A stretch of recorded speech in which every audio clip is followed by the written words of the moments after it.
Cześć! Zapraszam na prosty placek z jagodami i czerwoną porzeczką. Owoce mieszamy z mąką. Jest to krok opcjonalny i można go pominąć, ale istnieje wtedy ryzyko, że owoce opadną na spód ciasta. Masło ucieramy z cukrem do uzyskania jasnej masy.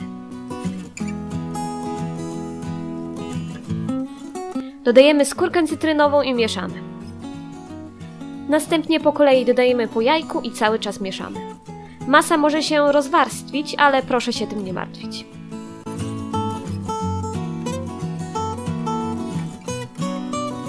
Wlewamy mleko i nadal miksujemy.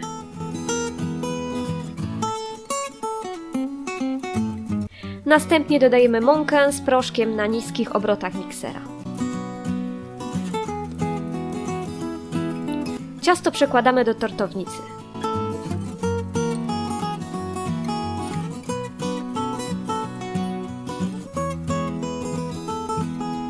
Na wierzch wykładamy owoce.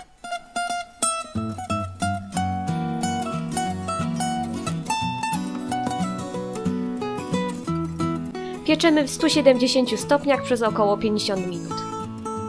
I voilà! Gotowe! Jeżeli spodobał Ci się mój film, proszę zostaw łapkę w górę i zasubskrybuj mój kanał. Cześć!